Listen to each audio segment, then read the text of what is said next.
Cinema is educated guesswork, that's all it is. You know there's going to be some that will die, but then there's some that are going to surprise you, and that's great.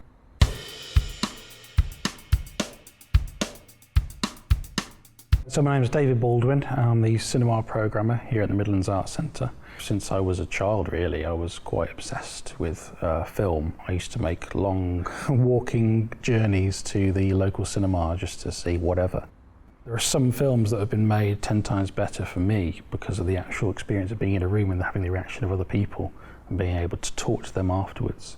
This is an arts centre that this year is celebrating its 60th anniversary. It's a pretty diverse audience. I mean, the fact that where we are in Birmingham means there's all kinds of people from race to age to disability, so we get all kinds coming here. I'll be honest, there's some films we show here that don't get a screening anywhere else in the city, ever. And so people know that, and so they will look at our programme and go, oh, okay, well, there's that film I want to see, well, Mac will be showing it, and it's part of my job to ensure that we are. The Mac Cinema is known for offering a diverse programme, and when I came here I did think, yeah, I've got to really look at that and make sure that the Mac just doesn't go down the sort of mainstream route. Nothing wrong with mainstream, but there's plenty of places you can see mainstream films. So we had Chris Morris here, and we had Ken Loach here, and we had Jed Mercurio here, and Kathy Tyson as part of that, so, and Zippy came, so that was exciting.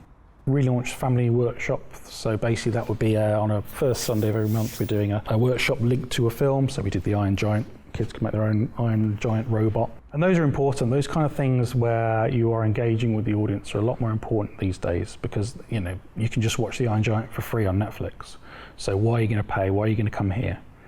And you're going to come here because you're going to get a workshop, you're going to get interactive with other parents, the kids, you get out of the house. We did the TV festival, which is called Square Eyes. We did the Birmingham Indian Film Festival.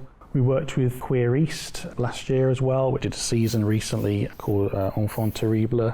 We're in the days of the almighty algorithm, and the algorithm decides what you watch, but I'm not a fan of that, I'll be honest with you.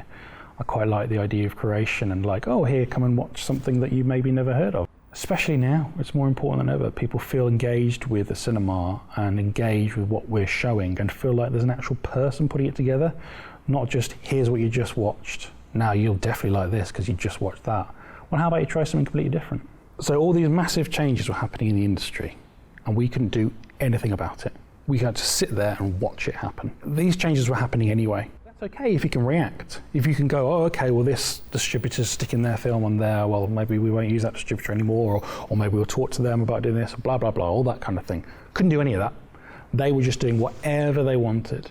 And that was the problem, the major problem, I think, that cinemas faced, is we were literally just watching all these major changes to our industry and couldn't do anything about them. As we reopened to a completely different world, really. And you look at the fact that people's viewing habits will have changed as well. And so all these things really are major changes that really haven't affected the cinema industry. Or I would say the cinema industry in the last couple of years has been the most tumultuous it's ever been, really. All these humongous changes. The cinema industry did need to change. I did feel that as well, because the whole multiplex model, it's not really the future, I don't think. Especially not now, people can get so much at home. What people are looking for is, and I hope what they're looking for, because it's what we can offer, is that sort of personal touch, that idea that you are going to an independent venue that is curated and people feel like they're part of a community, that kind of thing. Because really, in terms of the actual films, you can see a lot of them, yeah, you can see straight at home sometimes now, day and date. They'll be released the very same day they're in cinemas. And that is a challenge. And we've come out of it the other side, and the first few months were pretty awful. Luckily, it was just a case of audiences slowly getting their confidence back. And so as I speak to you now, the last 2 months, in terms of the cinema, has been our busiest since we reopened. So we might see a big change in things in how you look at Disney, they are focused primarily on Disney Plus now. All they release in cinemas is Marvel films, pretty much. Even a lot of their family films just going straight to Disney Plus, sometimes for free. Well, what do I do to counter that? We do things like I mentioned before. We do a workshop, we do a classic film, we look at doing sing-along things, we do things that you can't get at home. And so that notion that, oh, this was the last nail in the coffin for cinemas, well, actually, just before we closed, we were the busiest we'd ever been. So that's ridiculous. But I firmly believe that cinemas have a future.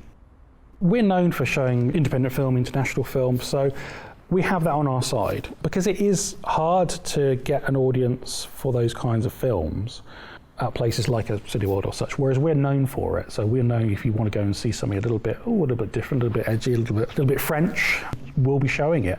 I think that's all part of who we are, really. It's never easy, and certain titles are they just sort of pick up. Obviously Parasite's a good example. That just was crazy. It just sort of snowballed. But then another film like the Mark Jenkins film Bait, which is the black and white British film, that just rolled and rolled here. We did really well out of that. Because there isn't enough in Birmingham. We don't have that national profile for independent cinema, and we need to have it. I'm very committed to that and ensuring that we show those things and also show films that might not bring in a big audience, because these films deserve to be seen, even if it's by 5 people. They deserve to be seen.